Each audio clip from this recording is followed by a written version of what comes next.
दोस्तों, महाभारत द्वापर युग के अंत समय का वह विनाशकारी महायुद्ध है जो दो पारंपरिक शत्रुओं धर्म और अधर्म के बीच लड़ा गया था। और इस महायुद्ध की रचना स्वयं परमपिता ब्रह्मा जी ने अपनी इच्छा शक्ति से की थी। परमपिता ब्रह्मा जी ने ऐसा किस लिए किया था और किस प्रकार किया था, महर्षि वेदव्यास जी ने भगवान श्री गणेश जी के सहयोग से अपने महाभारत नामक ग्रंथ में इसका पूरा उल्लेख किया है। दोस्तों, द्वापर युग के अंत समय में जब इस पृथ्वी पर अधर्म बहुत ही बढ़ने लगा था और धर्म का पूरी तरह से पतन होने लगा था, तब देवी पृथ्वी उन पापियों के बोझ से भयभीत होकर परमपिता ब्रह्मा की शरण में चली गई थी और उनसे अपना सारा कष्ट बताकर यह प्रार्थना की थी कि मुझे इन पापियों के बोझ से मुक्त करवाओ। पृथ्वी का यह दुख सुनकर ब्रह्मा जी सभी देवताओं को साथ लेकर भगवान विष्णु जी के पास आए थे और उनसे यह विनती की थी कि वह पृथ्वी का भार उतारने के लिए पृथ्वी पर अपना अंश अवतार लें। दोस्तों, जब भगवान विष्णु ने परमपिता ब्रह्मा की वह विनती स्वीकार कर ली थी, तब ब्रह्मा जी ने सभी देवताओं, गंधर्वों और अप्सराओं से भी यह कहा था कि तुम सभी भी पृथ्वी का भार उतारने के लिए अपने अंशों से पृथ्वी पर अपना अवतार लो अथवा अपने पुत्रों को उत्पन्न करो। परमपिता ब्रह्मा जी के इस आदेश से कुछ देवताओं ने पृथ्वी पर अपना अंश अवतार लिया था तथा कुछ देवताओं ने अपने पुत्रों को उत्पन्न किया था। जैसे कि देव नामक वसु ने पितामह भीष्म के रूप में जन्म लिया था।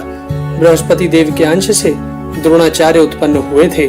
द्वापर युग के अंश से शकुनी का जन्म हुआ था। कलयुग के अंश से दुर्योधन का जन्म हुआ था।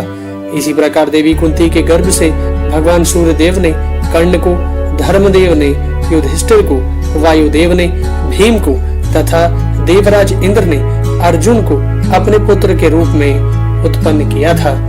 दोस्तों, कुंती ने देवी सिद्धि के अंश से राजा शूरसेन के घर में पुत्री के रूप में जन्म लिया था।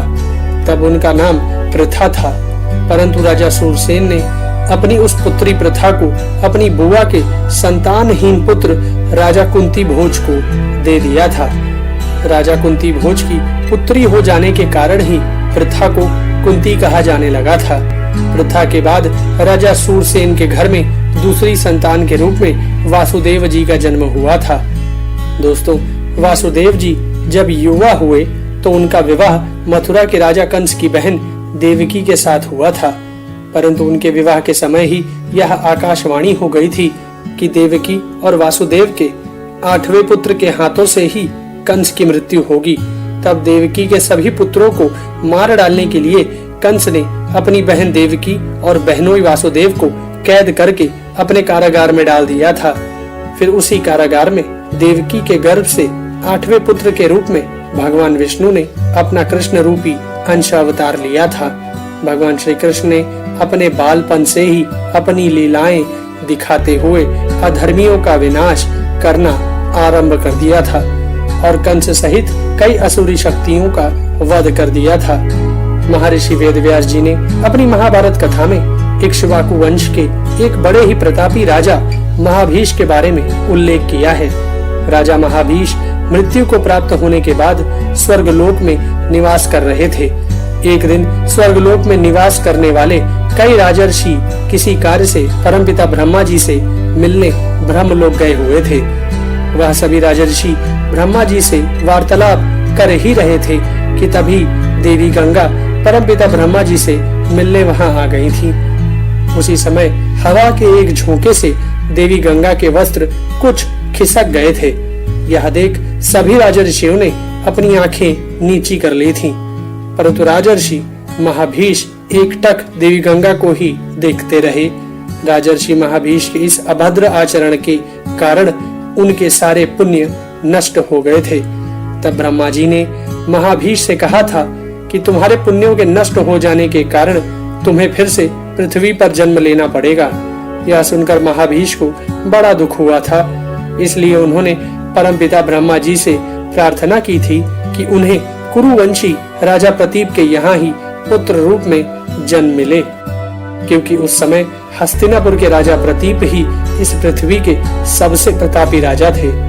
दोस्तों, इसी कारण परमपिता ब्रह्मा जी ने महाभारत के उस महायुद्ध का केंद्र हस्तिनापुर को बनाया था और इन्हीं राजर्षि महाभीष को महाभारत युद्ध की नींव की पहली ईंट बनाया था। दोस्तों, देवी गंगा तीनों लोकों में सभी को मोक्ष प्रदान करने वाली देवी है। इसी कारण एक दिन महर्षि वशिष्ठ जी के श्राप से पीड़ित 8 वसु उनके पास आए और देवी गंगा से विनती करते हुए बोले कि हमें महर्षि वशिष्ठ जी के श्राप के कारण मनुष्य योनि में जन्म लेना है, अतः आप ही हमें उस श्राप से मुक्ति प्रदान करवाइए। उन वसुओं की प्रार्थना सुनकर देवी गंगा ने कहा कि मैं तुम लोगों को अपने गर्भ से मनुष्य योनि में जन्म दूंगी और तत्काल ही तुम्हें अपने जल में प्रवाह करके मनुष्य योनि से मुक्त भी कर दूंगी। देवी गंगा ने उन वसुओं को जन्म देने का वचन तो दे दिया था, परंतु उसके बाद वह यह सोचने लगी थी कि वह पृथ्वी पर किस मनुष्य के साथ विवाह करके इन वसुओं को जन्म देंगी। तभी उन्हें राजर्षि महाभीष की याद आई, जिन्होंने ब्रह्मा जी से राजा प्रतीप के यहाँ पुत्र रूप में जन्म लेने की विनती की थी। राजर्षि महाभीष की याद आते ही देवी गंगा राजा प्रतीप के पास उनसे मिलने पहुंच गई थी। हस्तिनापुर के राजा प्रतीप उस समय अपनी पत्नी के साथ गंगा द्वार नामक स्थान पर संतान प्राप्ति के लिए तपस्या कर रहे थे। देवी गंगा ने राजा प्रतीप के पास जाकर उनसे अपनी समस्या बताई और यह निश्चित किया कि वह उनके भावी पुत्र की पत्नी बनेंगी। राजा प्रतीप बड़े ही बूढ़े हो चुके थे, इसलिए उन्हें अपना वंश शांत होता यानी समाप्त होता दिखाई पड़ रहा था। इसलिए जब इस देव योग के कारण राजर्षि महाभीष ने उनके यहाँ पुत्र के रूप में जन्म लिया तो उस पुत्र का नाम शांतनु ही पड़ गया था। शांतनु जब युवा हुए तब राजा प्रतीप ने उनसे यह कहा कि तुम्हारे पास एक स्त्री पुत्र प्राप्ति की अभिलाषा से आएगी, तुम उसकी कोई जांच पड़ताल मत करना और उसकी इच्छा पूर्ण कर देना। तुम्हारी पत्नी बनकर वह जो भी अनर्थ करे, परंतु तुम उससे कुछ भी मत कहना।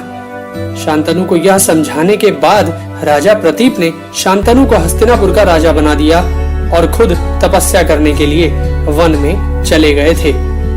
कुछ दिनों बाद राजा शांतनु शिकार खेलते हुए गंगा नदी के तट पर पहुंचे तो वहां उन्हें एक बहुत सुंदर स्त्री दिखाई पड़ी। राजा शांतनु उसे देखते ही उस पर मोहित हो गए और उस स्त्री के सामने विवाह का प्रस्ताव रख दिया। तब उस स्त्री ने कहा कि मैं एक शर्त पर ही विवाह कर सकती हूँ कि मैं कुछ भी अच्छा या बुरा करूँ, आप मुझे टोकेंगे नहीं। जिस दिन आप मुझे टोकेंगे उस दिन मैं आपको छोड़कर चली जाऊंगी। स्त्री की यह बात सुनते ही राजा शांतनु को अपने पिता की बात याद आ गई और उन्होंने बिना कुछ जांच पड़ताल किए उस स्त्री की बात स्वीकार कर उससे विवाह कर लिया। इस प्रकार देवी गंगा राजा शांतनु की पत्नी बनकर हस्तिनापुर चली आई थी। राजा शांतनु की पत्नी बनने के बाद देवी गंगा ने एक एक कर 7 पुत्रों को जन्म दिया, परंतु देवी गंगा अपने उन पुत्रों को पैदा होते ही अपने जल में बहा देती थी। राजा शांतनु को यह अच्छा नहीं लगता था, परंतु वह इस भय से कुछ नहीं बोलते थे कि कहीं वह उन्हें छोड़कर न चली जाए। परंतु देवी गंगा ने जब अपने 8वें पुत्र को जन्म दिया और उसे भी वह अपने जल में बहाने के लिए जाने लगी तो राजा शांतनु से सहा नहीं गया और उन्होंने क्रोध में देवी गंगा को रोककर उससे पूछा कि तू कौन है, कैसी स्त्री है जो अपने ही पुत्रों को मार डालती है। राजा शांतनु की यह बात सुनकर गंगा ने कहा कि तुमने शर्त तोड़ी है, इसलिए अब मैं तुम्हारे साथ नहीं रहूंगी। और साथ ही देवी गंगा ने शांतनु को अपना परिचय देते हुए यह बताया कि मैं गंगा हूँ और उसके सभी पुत्र वो वसु थे जिन्हें महर्षि वशिष्ठ जी के श्राप के कारण मनुष्य योनि में जन्म लेना पड़ा था। राजा शांतनु के पूछने पर देवी गंगा ने बताया कि एक बार 8 वसु अपनी पत्नियों के साथ घूमते हुए वशिष्ठ जी के आश्रम में पहुंच गए थे। वहां देव नामक वसु की पत्नी ने कामधेनु गाय की पुत्री नंदिनी गाय को देखा तो उसने देव से कहा कि मैं अपनी सखी के लिए यह गाय चाहती हूँ, इसलिए इसको चुरा ले चलो। पत्नी की बात सुन वसुदेव ने अपने भाइयों के साथ मिलकर नंदिनी का हरण कर लिया था। जब वशिष्ठ जी ने अपनी दिव्य दृष्टि से यह सब पता लगा लिया तब उन्होंने यह श्राप दे दिया था कि जिन वसुओं ने मेरी गाय हरी है उन वसुओं का जन्म मनुष्य योनि में होगा। वशिष्ठ जी का यह श्राप सुनकर 8 वसु उनके चरणों में गिरकर क्षमा मांगने लगे थे। तब वशिष्ठ जी ने अपना श्राप कम करते हुए कहा था कि 7 वसु तो जन्म लेने के बाद जल्द ही मनुष्य योनि से छुटकारा पा जाएंगे, परंतु यह देव नामक वसु बहुत दिनों तक मृत्यु लोक में रहेगा। गंगा कहती है कि हमारा यह 8वां पुत्र वही देव नामक वसु है जो चिरकाल तक इस मनुष्य लोक में रहेगा। यह कहकर गंगा अपने उस पुत्र के साथ अंतर्धान हो गई थी। दोस्तों, देवी देवता तथा सिद्ध पुरुष कभी मोह के अधीन नहीं होते हैं। इसी कारण देवी गंगा जिस कार्य से राजा शांतनु के जीवन में उनकी पत्नी बनकर आई थी, अपने उस कार्य को पूर्ण करके वह वापस अपने लोक चली गई थी। परंतु राजा शांतनु एक मनुष्य थे, इस कारण वह देवी गंगा के चले जाने से बड़े उदास हो गए थे। राजा शांतनु देवी गंगा को और उनके साथ व्यतीत किए गए अपने समय को भुला नहीं पा रहे थे। इस कारण वह मोह के अधीन होकर अक्सर गंगा नदी के तट पर चले जाया करते थे और उसकी बहती हुई जल की धारा को एकटक देखते रहते थे। इस प्रकार कई वर्ष बीत गए थे, परंतु राजा शांतनु किसी भी जतन से देवी गंगा को भुला नहीं पाए थे और इसी कारण ही उन्होंने अपना दूसरा विवाह भी नहीं किया था। राजा शांतनु की इस अवस्था को देखकर राज्य की प्रजा तथा सभी मंत्री यही सोचने लगे थे कि राजा शांतनु के बाद इस कुरुवंश का दीपक सदा के लिए बुझ जाएगा। सदा की भांति राजा शांतनु एक दिन फिर गंगा नदी के तट पर विचरण करने आए तो वह यह देखकर बड़े ही चकित रह गए कि गंगा नदी में पानी ही नहीं है। सूखी हुई गंगा नदी को देख राजा शांतनु मन ही मन बड़े चिंतित हो गए और फिर इसका कारण पता करने के लिए वह नदी के किनारे किनारे उसके बहाव के विपरीत दिशा में आगे बढ़ने लगे। कुछ दूर जाकर राजा शांतनु ने देखा कि एक बड़ा ही तेजस्वी बालक अपने धनुष से दिव्य अस्त्रों का अभ्यास कर रहा है और साथ ही उन्होंने यह भी देखा कि उसी बालक ने ही अपने बाणों के प्रभाव से गंगा की धार को रोक दिया है। एक बालक का ऐसा पराक्रम देख राजा शांतनु बड़े ही आश्चर्य में पड़ गए थे, परंतु साथ ही उन्हें उस बालक पर इस बात के लिए क्रोध भी आ गया था कि उसने उनकी पत्नी गंगा को अपने बाणों से आहत कर उनके जल के बहाव को रोक दिया था। इसलिए वह क्रोध में उस बालक की तरफ चल पड़े थे, परंतु राजा शांतनु के उस बालक तक पहुंचने से पहले ही वह बालक अंतर्धान हो गया था और गंगा की जल की धारा पुनः अपने वेग से बहना आरंभ हो गई थी। यह सब देखकर राजा शांतनु के मन में यह संदेह उत्पन्न हो गया था कि कहीं वह बालक वही तो नहीं था जो उनके और देवी गंगा के संयोग से उत्पन्न हुआ था। मन में ऐसा संदेह उत्पन्न होने पर राजा शांतनु गंगा नदी के तट पर खड़े होकर देवी गंगा की स्तुति करने लगे और देवी गंगा से प्रार्थना करते हुए यह बोले कि यदि वह बालक वही है तो वह उससे मिलना चाहते हैं। देवी गंगा राजा शांतनु की उस स्तुति से प्रसन्न होकर अपने मनुष्य रूप में उस बालक को अपने साथ लेकर राजा शांतनु के पास आ गई थी और राजा शांतनु के मन में उत्पन्न संदेह को समाप्त करती हुई बोली कि यह आपका वही 8वां पुत्र देवव्रत है जो मेरे गर्भ से जन्मा था। आपका यह पुत्र देवगुरु बृहस्पति और दैत्य गुरु शुक्राचार्य के समान ज्ञानी है तथा देवराज इंद्र के समान धनुर्धर है। आपका पुत्र देवव्रत उन सभी अस्त्र और शस्त्रों का ज्ञाता है जिन अस्त्रों और शस्त्रों का ज्ञान परशुराम जी को है। अभी आप अपने इस पुत्र को स्वीकार करिए और इसे अपने साथ ले जाइए। इस प्रकार देवव्रत को राजा शांतनु को सौंपकर देवी गंगा पुनः अंतर्धान हो गई थी। राजा शांतनु अपने उस पुत्र देवव्रत को पाकर बड़े ही प्रसन्न हो गए थे और उसे अपने साथ हस्तिनापुर लेकर चले गए थे। इस प्रकार देवव्रत के आ जाने से हस्तिनापुर राज्य की प्रजा और मंत्री सभी बड़े प्रसन्न हो गए थे और साथ ही देवव्रत का साथ पाकर राजा शांतनु ने शीघ्र ही देवी गंगा के वियोग का मोह भी त्याग दिया था और प्रसन्नता पूर्वक राज्य का कार्यभार संभालने लगे थे। कुछ वर्ष व्यतीत होने के बाद राजा शांतनु ने अपने पुत्र देवव्रत को अपना युवराज बना दिया था। देवव्रत अपने सदाचार और पराक्रम के चलते पहले से ही प्रजा के बीच में लोकप्रिय था, इसलिए युवराज बनने के बाद देवव्रत ने अपने गुणों से अपनी सारी प्रजा का दिल जीत लिया था। दोस्तों, हस्तिनापुर के युवराज देवव्रत ने अपने स्तर से राज्य के बहुत से कार्यों को भली भांति संभालना आरंभ कर दिया था, जिससे राजा शांतनु के पास राज्य की बहुत कम जिम्मेदारियां रह गई थीं। इस कारण राजा शांतनु प्रसन्न मन से अक्सर वन में शिकार खेलने चले जाते थे अथवा किसी रमणीय स्थल पर विचरण करने चले जाते थे। इसी तरह एक दिन राजा शांतनु यमुना नदी के तट पर विचरण कर रहे थे कि तभी उन्हें बड़ी ही अद्भुत सुगंध का आभास हुआ। वह सुगंध राजा शांतनु के मन को इतनी भा गई थी कि वह अपने चारों तरफ उस वस्तु की खोज करने लगे जिससे वह दुर्लभ सुगंध आ रही थी। इस तरह राजा शांतनु उस सुगंध के बारे में पता करते हुए यमुना नदी के किनारे रहने वाले निषादों के यहाँ पहुँच गए थे। वहाँ जाकर राजा शांतनु को जब यह पता चला कि यह सुगंध निषाद राज की कन्या सत्यवती के बदन से आती है, तो यह सुनकर राजा शांतनु बड़े ही आश्चर्य में पड़ गए थे और उनके मन में उस सत्यवती को देखने की इच्छा प्रबल हो गई, जिसके बदन से ऐसी दुर्लभ सुगंध आती है। जो राजा शांतनु सत्यवती के बदन से आने वाली उस सुगंध से ही मोहित हो चुके थे, उन्होंने जब निषाद राज की रूपवती कन्या सत्यवती को देखा तो वह उसे देखते ही रह गए थे और उनके मन में सत्यवती को अपनी रानी बनाने की इच्छा जाग उठी थी। इसलिए राजा शांतनु ने निषाद राज के पास जाकर कहा कि मैं तुम्हारी कन्या सत्यवती के साथ विवाह करना चाहता हूँ।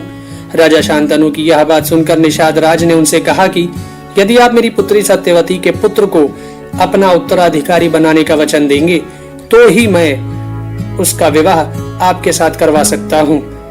राजा शांतनु अपने पुत्र देवव्रत से बहुत प्रेम करते थे और साथ ही वह यह भी जानते थे कि उनका कोई भी भावी पुत्र देवव्रत के समान उत्तराधिकारी के योग्य नहीं हो सकता है। इस कारण उन्होंने निषाद राज की वह शर्त नहीं मानी थी और वापस अपनी राजधानी चले आए थे। परंतु वह सत्यवती और सत्यवती के बदन की उस दुर्लभ सुगंध को अपने दिल से नहीं निकाल पाए थे, जिसके कारण उनके जीवन में एक बार फिर से उदासी छा गई थी। निषाद राज की वह कन्या सत्यवती एक मत्स्य कन्या थी। उसका जन्म एक मछली के गर्भ से हुआ था। मछली के गर्भ से उत्पन्न होने के कारण सत्यवती के बदन से मछली जैसी दुर्गंध आती थी, इसलिए उस समय वह मत्स्यगंधा के नाम से जानी जाती थी। उस समय लोग उसके बदन से आने वाली दुर्गंध के कारण उसके पास नहीं आते थे। इस कारण मत्स्यगंधा अपने उन निषादों के समाज में भी अलग थलग पड़ गई थी। अपने बदन से आने वाली उस दुर्गंध के कारण मत्स्यगंधा को भी बड़ी लज्जा आती थी। लोगों से दूर एकाकी जीवन जीने वाली मत्स्यगंधा अपना समय व्यतीत करने के लिए यमुना नदी में नाव चलाकर यात्रियों को नदी के एक पार से दूसरे पार पहुंचाने का कार्य किया करती थी। परंतु उसके बदन से आने वाली दुर्गंध के कारण बहुत कम यात्री ही उसकी नाव पर सवार होते थे। एक दिन सूर्यास्त के समय मत्स्यगंधा अपनी नाव को बांधकर अपने घर जाने वाली थी कि तभी महर्षि पराशर वहां आ गए। उन्हें यमुना नदी के पार जाना था, तो उन्होंने मत्स्यगंधा से नदी पार छोड़ने के लिए कहा। मत्स्यगंधा सूर्यास्त हो जाने के बाद भी महर्षि पराशर को नाव में बिठाकर उन्हें यमुना पार छोड़ने के लिए चल पड़ी। मत्स्यगंधा की नाव अभी यमुना नदी के बीच में ही पहुंची थी कि तभी बड़ी तेज हवाओं के साथ भीषण वर्षा होने लगी थी, जिससे मत्स्यगंधा की नाव डगमगाने लगी थी। इसलिए मत्स्यगंधा ने अपनी नाव को यमुना नदी के बीच में एक छोटे से टापू पर रोक दिया था। सूर्यास्त हो चुका था, इस कारण चारों तरफ अंधेरा छा गया था। तभी बारिश के पानी से भीगे हुए महर्षि पराशर के मन में काम वासना जाग उठी। तब उन्होंने आकाश में एक बहुत बड़ा ज्योतिषीय गठन देखा। महर्षि पराशर एक महान ज्योतिषाचार्य थे, इसलिए उन्होंने भविष्यवाणी की कि ग्रहों के संरेखन के दौरान एक महान व्यक्ति दुनिया में जन्म लेगा। तो महर्षि पराशर ने मत्स्यगंधा से कहा कि मैं तुम्हारे साथ समागम करना चाहता हूँ। महर्षि की यह बात सुनकर मत्स्यगंधा ने कहा कि मेरे बदन से तो मछली की दुर्गंध आती है मुनिवर, आप मेरे साथ कैसे समागम कर पाएंगे। तो महर्षि पराशर ने कहा कि मैं अपने तपोबल से तुम्हारे बदन की इस दुर्गंध को समाप्त कर दूंगा और उसे गंध युक्त बना दूंगा। यह बात सुनकर मत्स्यगंधा उनके साथ समागम करने को राजी हो गई थी। मत्स्यगंधा के राजी हो जाने के बाद महर्षि पराशर ने अपने कमंडल के जल को हाथ में लेकर उसे मंत्र से अभिमंत्रित कर मत्स्यगंधा के ऊपर डाला तो उसके बदन की दुर्गंध समाप्त हो गई और उसके स्थान पर उसके बदन से अद्भुत मन को मोह लेने वाली सुगंध आने लगी। मत्स्यगंधा के बदन की वह सुगंध 1 योजन तक फैल गई थी। इस कारण ही उसे मत्स्यगंधा के स्थान पर योजनगंधा कहा जाने लगा था। मत्स्यगंधा को योजनगंधा बना देने के बाद महर्षि पराशर ने उसके साथ समागम किया था, जिससे उसी समय योजनगंधा के गर्भ से एक पुत्र का जन्म हुआ था। योजनगंधा का वह पुत्र जन्म लेने के कुछ समय बाद ही 12 वर्ष के बालक के समान हो गया था। उस बालक को जन्म से ही वेदों का संपूर्ण ज्ञान था और सत्यवती का वही बालक आगे चलकर महर्षि वेदव्यास के नाम से प्रसिद्ध हुआ। इन्हीं महर्षि वेदव्यास जी ने इस महाभारत ग्रंथ की रचना की थी। दोस्तों, सत्यवती को मत्स्यगंधा से योजनगंधा बनाकर महर्षि पराशर ने उनके साथ समागम करके वेदव्यास जैसे तेजस्वी पुत्र को उत्पन्न किया था। उसके बाद महर्षि पराशर ने अपने तपोबल से सत्यवती को पुनः कन्या भाव प्रदान कर दिया था। इसी योजनगंधा सत्यवती पर मोहित हुए हस्तिनापुर के राजा शांतनु उसकी याद में बहुत परेशान रहने लगे थे। एक दिन देवव्रत ने अपने पिता के चेहरे पर जब यह परेशानी के भाव देखे तो उन्होंने अपने पिता से उनकी इस परेशानी का कारण पूछा। तब राजा शांतनु ने देवव्रत से कहा कि तुम मेरे एक ही पुत्र हो, कहीं तुम पर कोई विपत्ति आ गई तो हमारे वंश का क्या होगा। बस यही सोचकर मैं अक्सर परेशान हो जाता हूँ। राजा शांतनु ने देवव्रत को अपनी परेशानी का जो कारण बताया था उससे देवव्रत संतुष्ट नहीं हुए थे। इसलिए देवव्रत अपने सूत्रों से अपने पिता की परेशानी का कारण तलाशने लगे थे और शीघ्र ही देवव्रत ने अपने गुप्तचरों और राज्य के मंत्रियों द्वारा इस बात का पता लगवा लिया था कि उनके पिता की परेशानी का कारण निषाद राज की वह पुत्री सत्यवती है, जिससे उसके पिता राजा शांतनु विवाह करना चाहते हैं। जब देवव्रत को यह भी पता चला कि निषाद राज ने उनके पिता के सामने यह शर्त रखी थी कि यदि वह सत्यवती के पुत्र को अपना उत्तराधिकारी बनाएंगे तो ही उनकी पुत्री सत्यवती का विवाह उनके साथ हो सकता है, इसलिए देवव्रत स्वयं निषाद राज से मिलने गए थे और निषाद राज को यह समझाने की कोशिश की थी कि एक निषाद राज को इस बात से संतुष्टि क्यों नहीं है कि उसकी पुत्री का विवाह यदि राजा शांतनु के साथ हो जाएगा तो उसकी पुत्री हस्तिनापुर की रानी बन जाएगी। निषाद राज ने देवव्रत की बात सुनकर उनसे कहा कि सत्यवती जिस राजा की पुत्री है वह आप लोगों की ही बराबरी के हैं और उन्होंने भी मुझे बार बार यही संदेश भेजा है कि मेरी पुत्री का विवाह राजा शांतनु के साथ ही करना। इसी कारण मैंने सत्यवती के इच्छुक देवर्षि असित को भी विवाह के लिए मना कर दिया है। सत्यवती का पालन पोषण करने के नाते मैं भी सत्यवती का पिता ही हूँ और मेरी यही शर्त है कि हस्तिनापुर का राज्य मेरी पुत्री के पुत्र को ही मिले।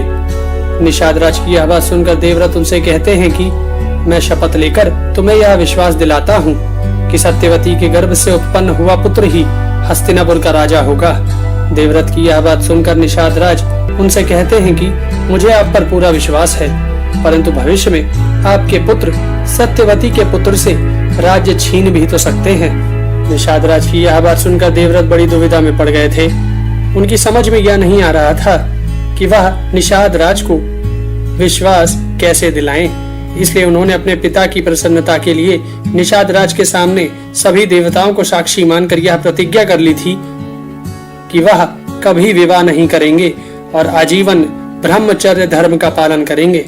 तब देवताओं ने देवव्रत की यह दुष्कर प्रतिज्ञा सुनकर यह कहा था कि ऐसी भीष्म प्रतिज्ञा करने के कारण देवव्रत का नाम भीष्म होना चाहिए। तभी से देवव्रत को भीष्म के नाम से पुकारा जाने लगा था। देवव्रत की यह प्रतिज्ञा सुनने के बाद निषाद राज बहुत संतुष्ट हो गए थे और तब देवव्रत सत्यवती को अपने साथ लेकर हस्तिनापुर चले आए थे और सत्यवती को अपने पिता राजा शांतनु को सौंप दिया था। दोस्तों, राजा शांतनु अपने लिए अपने पुत्र का यह त्याग देखकर बड़े ही प्रसन्न हुए थे। इसलिए उन्होंने अपने पुत्र को यह वरदान दिया था कि वह जब तक जीना चाहेगा तब तक मृत्यु उसका बाल भी बांका नहीं कर सकेगी। मृत्यु उससे पूछकर ही उस पर अपना प्रभाव डाल पाएगी। दोस्तों, हस्तिनापुर की रानी बनने के बाद सत्यवती ने 2 पुत्रों चित्रांगद और विचित्रवीर्य को जन्म दिया था। यह दोनों ही राजकुमार बड़े ही होनहार और पराक्रमी थे। सत्यवती का ज्येष्ठ पुत्र चित्रांगद ने अभी युवा अवस्था में प्रवेश भी नहीं किया था कि तभी राजा शांतनु स्वर्गवासी हो गए थे। तब भीष्म ने सत्यवती सम्मति से उनके ज्येष्ठ पुत्र चित्रांगद को राजगद्दी पर बिठा दिया था।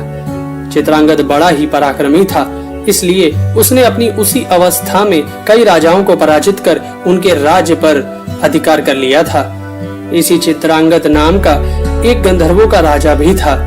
उसने जब यह देखा कि हस्तिनापुर का राजा चित्रांगद अपने बल तथा पराक्रम से देवता, मनुष्यों तथा असुरों को नीचा दिखा रहा है, तो उसने क्रोध में आकर हस्तिनापुर राज्य पर चढ़ाई कर दी थी।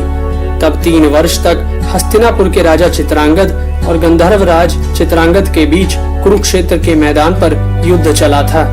गंधर्व राज चित्रांगद एक पराक्रमी योद्धा होने के साथ साथ बड़ा मायावी भी था। इसी कारण उसके हाथों से हस्तिनापुर के राजा चित्रांगद की मृत्यु हो गई थी। चित्रांगद की मृत्यु के बाद सत्यवती के छोटे पुत्र विचित्रवीर्य का हस्तिनापुर की राजगद्दी पर अभिषेक किया गया था। विचित्रवीर्य भी अभी युवा नहीं हुए थे, बालक ही थे, इसलिए सत्यवती ने भीष्म को उनका रक्षक बना दिया था।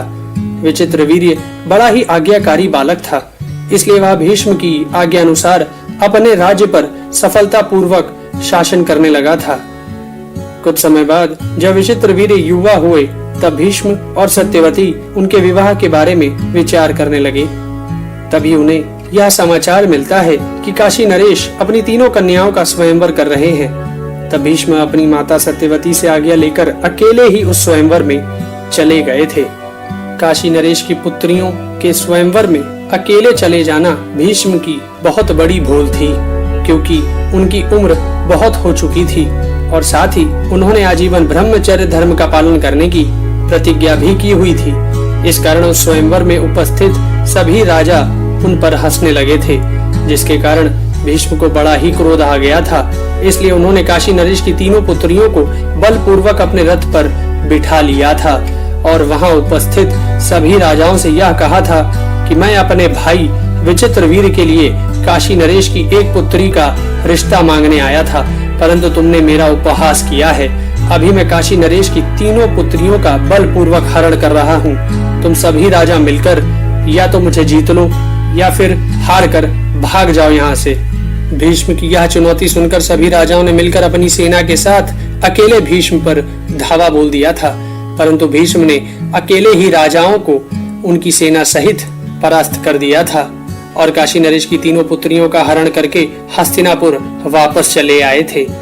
हस्तिनापुर आकर भीष्म ने काशी नरेश की उन 3 पुत्रियों अंबा, अंबिका और अंबालिका को अपने भाई राजा विचित्रवीर्य को समर्पित कर दिया था, परंतु उस समय काशी नरेश की बड़ी पुत्री अंबा ने भीष्म से यह कहा था कि मैं पहले से ही मन राजा शाल्व को अपना पति मान चुकी हूँ और इसमें मेरे पिता की भी सहमति थी, इसलिए आप मेरे साथ धर्म के अनुसार न्याय कीजिए। अंबा की यह बात सुनकर भीष्म ने सत्यवती और ब्राह्मणों से विचार विमर्श किया और फिर अंबा को उसके इच्छानुसार जाने की अनुमति दे दी।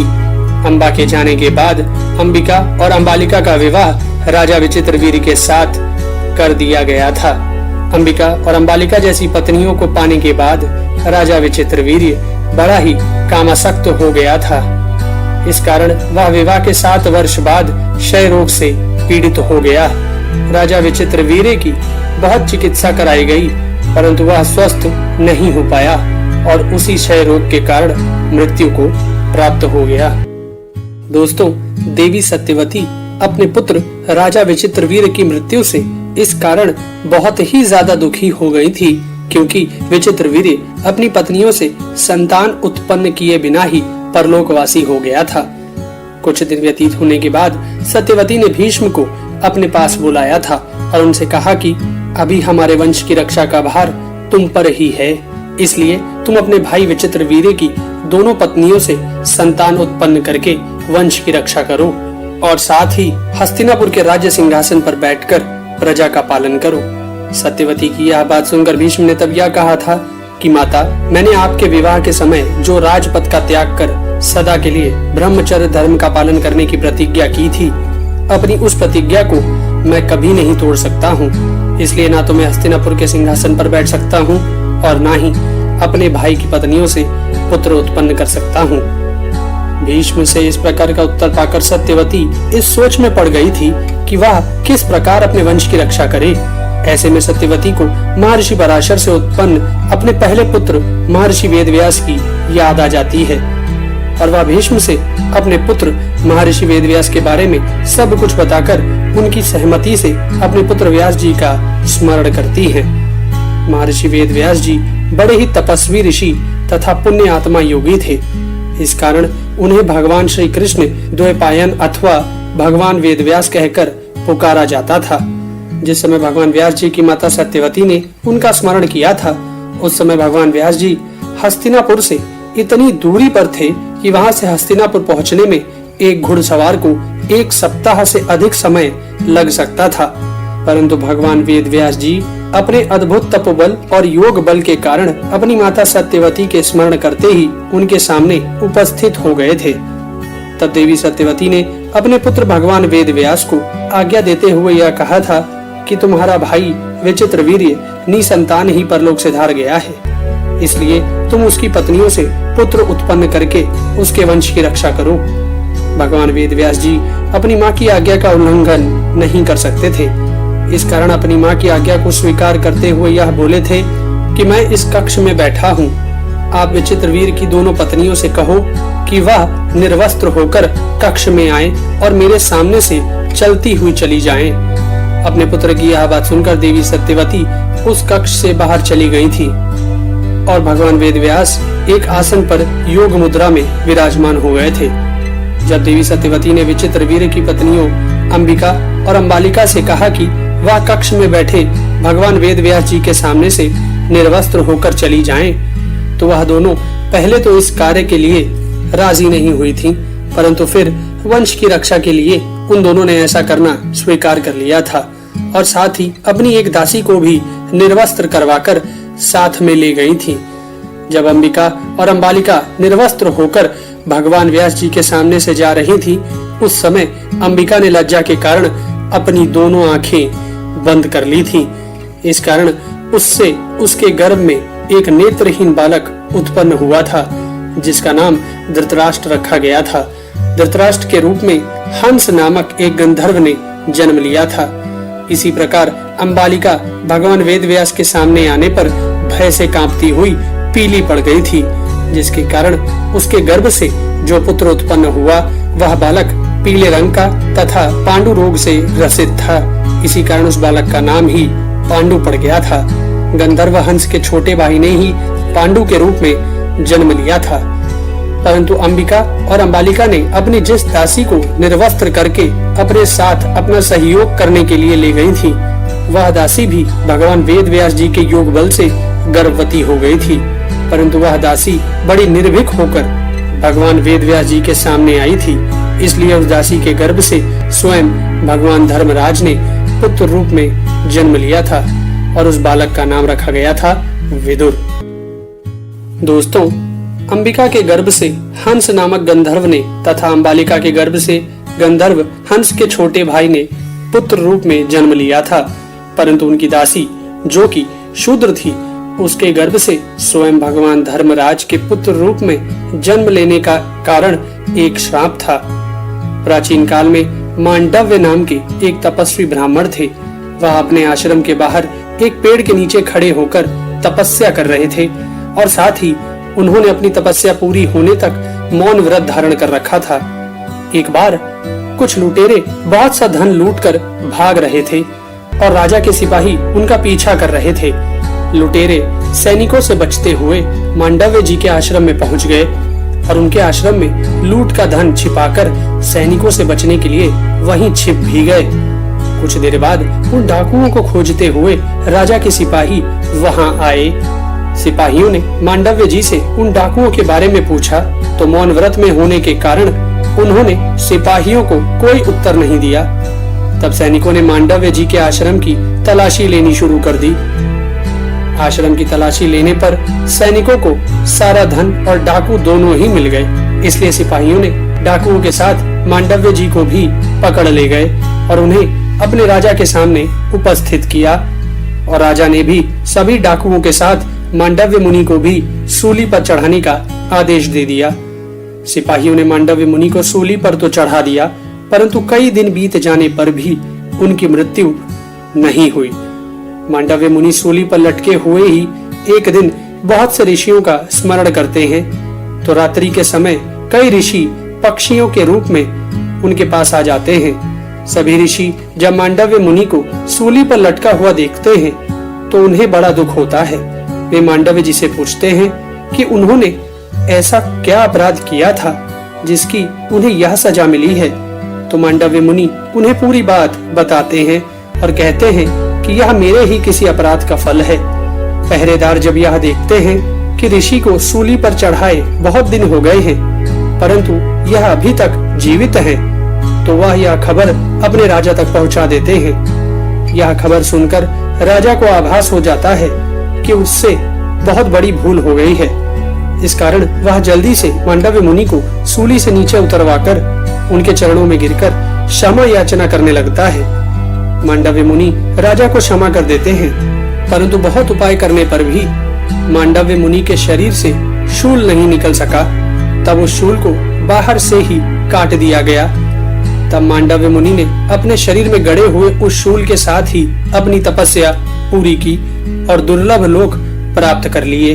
मांडव्य मुनि जब इस मृत्यु लोक को त्याग कर पुण्य लोक में पहुँचे तब उन्होंने एक दिन धर्मराज की सभा में जाकर उनसे पूछा था कि मैंने अनजाने में ऐसा कौन सा पाप किया था जिसके कारण मुझे सूली पर चढ़ाने की सजा मिली थी और साथ ही अंत समय तक सूली का वह शूल मेरे शरीर में धंसा रहा। तब धर्मराज ने मांडव्य मुनि से कहा कि आपने बचपन में एक छोटे से पतिंगे की पूंछ में सींग गड़ा दी थी, इसी कारण आपको वह कष्ट भोगना पड़ा था। धर्मराज की बात सुनकर मांडव्य मुनि ने उनसे कहा कि बालक 12 वर्ष की अवस्था तक जो कुछ करता है उससे उसे अधर्म नहीं होता है, क्योंकि उस अवस्था में उसे धर्म अधर्म का ज्ञान नहीं रहता है। तुमने मुझे एक छोटे से अपराध का बहुत बड़ा दंड दिया है, इसलिए तुम्हें शूद्र योनि में जन्म लेकर मनुष्य बनना पड़ेगा। और आज से मैं संसार में कर्म फल की यह मर्यादा स्थापित करता हूँ कि 14 वर्ष की अवस्था तक किए गए कर्मों का मनुष्य को पाप नहीं लगेगा। मांडव्य मुनि के इसी श्राप के कारण ही धर्मराज को शूद्र योनि में विदुर के रूप में जन्म लेना पड़ा था। दोस्तों, अंबिका से उत्पन्न हुआ पुत्र धृतराष्ट्र जहाँ शारीरिक रूप से बड़ा ही बलवान था, वहीं अंबालिका का पुत्र पांडु एक बहुत बड़ा धनुर्धर था और दासी पुत्र विदुर बड़ा ही धर्मज्ञ और विद्वान था। धृतराष्ट्र जन्म से ही अंधे थे, इस कारण पांडु को ही युवा होने पर हस्तिनापुर का राजा बनाया गया था।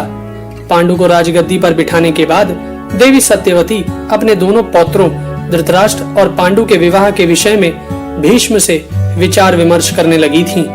तभी उन्हें यह पता चला कि गंधार नरेश सुवल की पुत्री गंधारी सभी शुभ लक्षणों से युक्त है और उसने भगवान शंकर को प्रसन्न करके 100 पुत्रों का वरदान भी प्राप्त कर लिया है।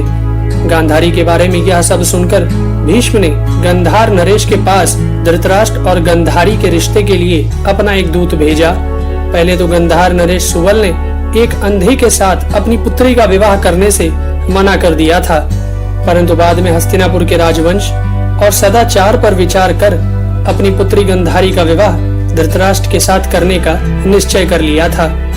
जब गांधारी को यह बात पता चली कि उसके होने वाले पति नेत्रहीन हैं, तो उसने भी अपनी आंखों पर पट्टियां बांध ली थी। पतिव्रता गांधारी का यह निश्चय था कि वह अपने पति के अनुकूल ही रहेगी। इस प्रकार धृतराष्ट्र का विवाह गांधारी के साथ संपन्न हो गया था।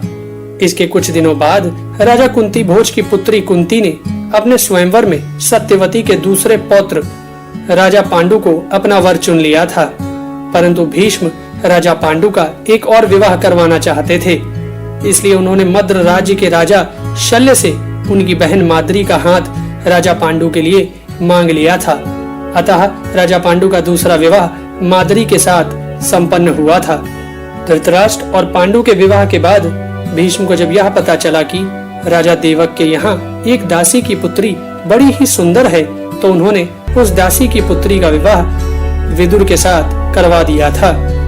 दासी पुत्र विदुर महर्षि व्यास द्वारा उत्पन्न हुए थे और बड़े ही धर्मज्ञ थे।